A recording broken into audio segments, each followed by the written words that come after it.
Hey guys, what's up? Welcome back to my channel. I feel like it's been so long since I've recorded and posted a video.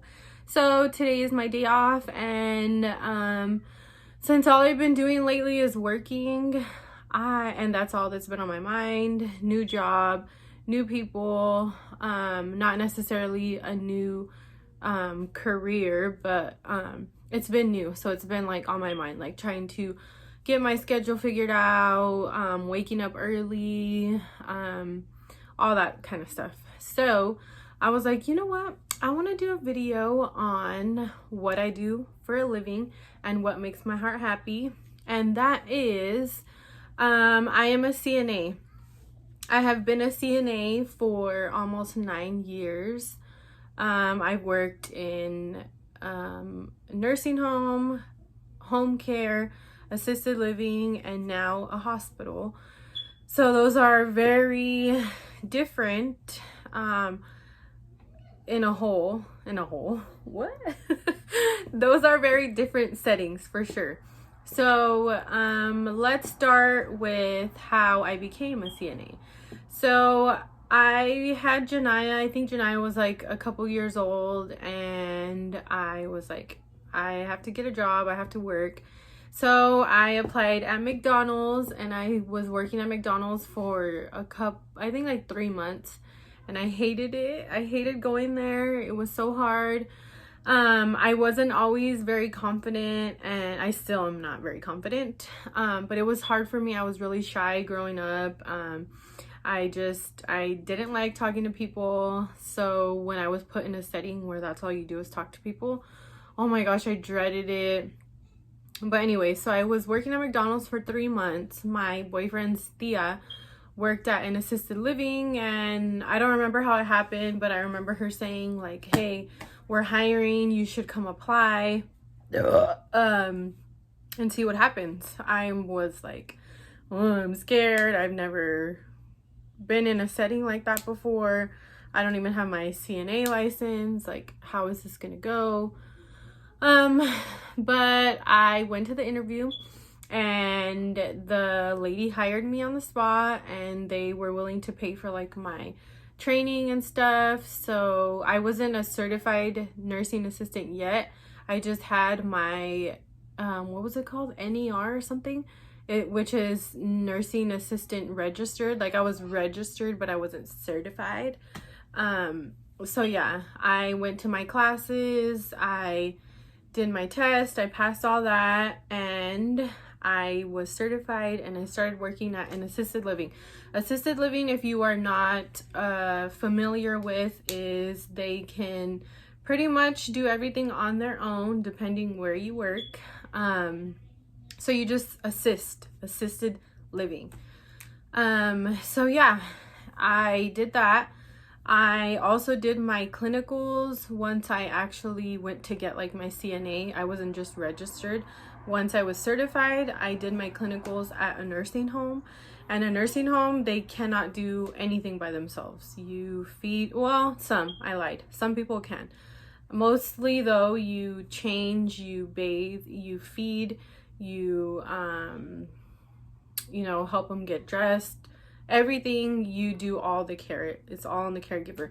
There is people who require a Hoyer lift, wheelchairs, all kinds of stuff. So it's heavy care for sure.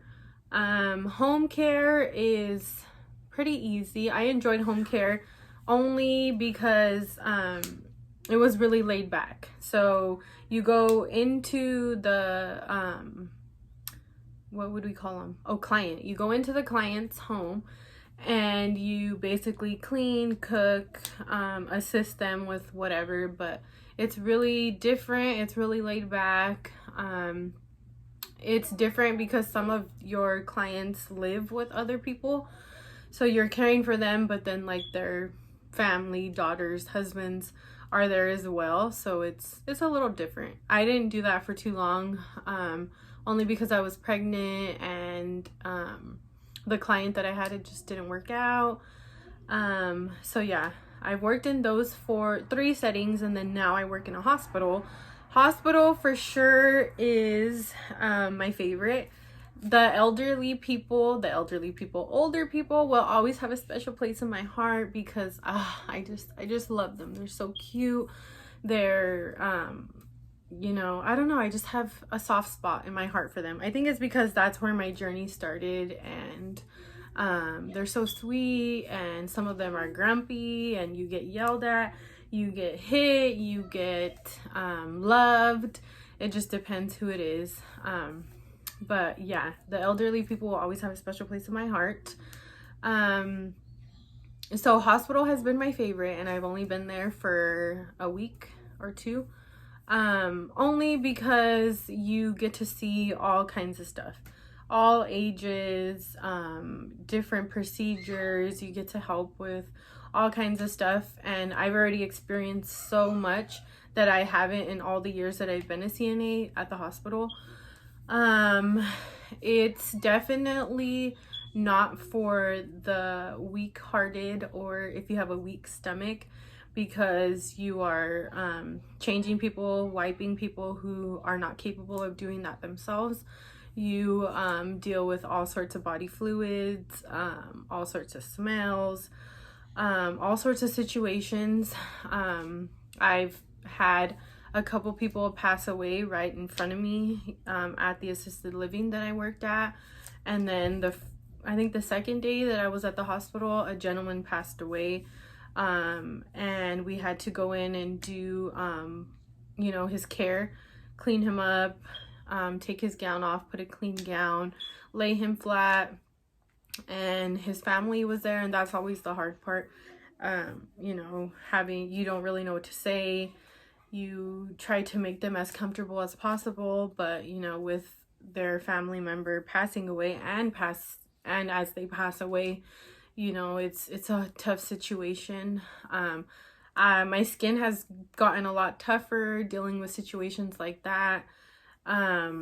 So yeah, I've experienced a lot. So if you are not comfortable with blood and urine and feces and all kinds of stuff, then this probably isn't the job for you.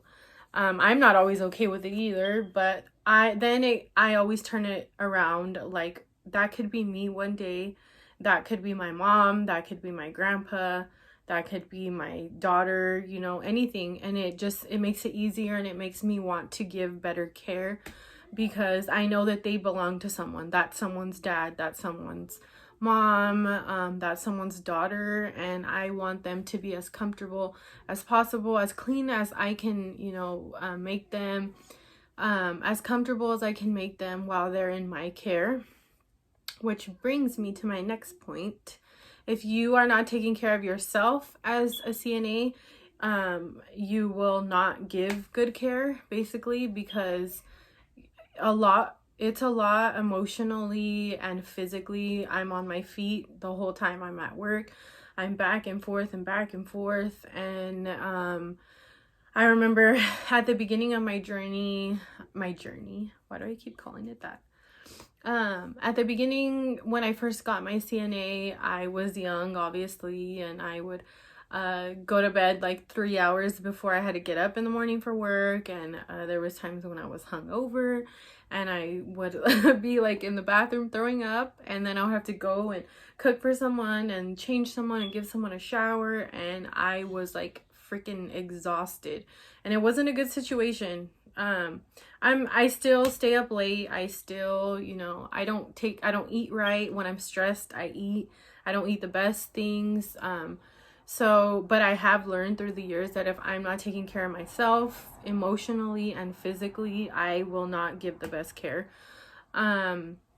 So yeah, it's been fun, experiencing all the things that I have over the years. It's been stressful. It's been a journey. You meet new people. I've met so many new people that I wouldn't just like, oh, that person looks cool. Like, oh, hey, I have never been a talker. I've never been the one to, just randomly go up to someone and start a conversation. My dad is like, everyone becomes his friend no matter where he goes. Not me. I'm different. But I've been put into situations where like I don't have a choice. I have to ask for help. I don't have to, but now I enjoy it. I meet new people. You establish or create relationships with people who you never would have before. I have some friendships that have started from work, and I love them. And yeah, so that's been another interesting thing about where I work and the type of work that I do. You meet all kinds of people. It's interesting for sure. What else do I want to talk about? Okay, so I know that I see memes and I hear people talk about CNAs being like at the bottom of the food chain type of stuff. We don't get paid as much as I believe we should for the work that we do physically and emotionally for human beings, like we're taking care of a human being. Like if I don't turn this person the right way when he has a chest tube in, like something bad can happen. So over the years, it's been frustrating sometimes. You don't always have the right or the most supportive people you work with. But once I try to help, I try to make myself remember why I'm doing what I'm doing. And it is for the care of the people that I'm taking care of. And there has been so many times where I feel so happy, like at the end of my shift, because I didn't think I was going to get emotional. But you do things for people that they are not capable of doing. And you see the expression on their face, or you hear them say like, I'm so sorry, I don't mean to bug you, but I would do this myself if I could. And that's basically it. Like they can't do it themselves, and it is my job to help them. And that is so much more rewarding sometimes than how much we get paid. So I have even gone on one trip to I live in Washington. We went to Montana for one of my residents' family members' wedding. And I went on the plane with her and I took care of her, and I went with her to the wedding, and we shared a hotel room, and it was just, she wasn't going to be able to go if someone didn't volunteer to go with her. And it was just over the weekend, but even her granddaughter told me, like, thank you for coming with my grandma. She's I think she's in her late 90s, so it was a lot for her, and they were so thankful that I did that, and I just had so much joy, and I was like super pumped up because I wanted everything to go smoothly, and it did. I miss my family, but I was like, oh my gosh, like I just kept reminding myself like what I was doing, and that is so much more rewarding sometimes than the pay that we get being CNAs. I've also also at all the different places that I worked, the CNAs and caregivers are the ones who spend the most time with the residents and the patients. And so you see them frequently throughout the day, and the doctors and the nurses are asking you, what do you think? What is your opinion on this or that? Because you're the ones who spend so much time with them.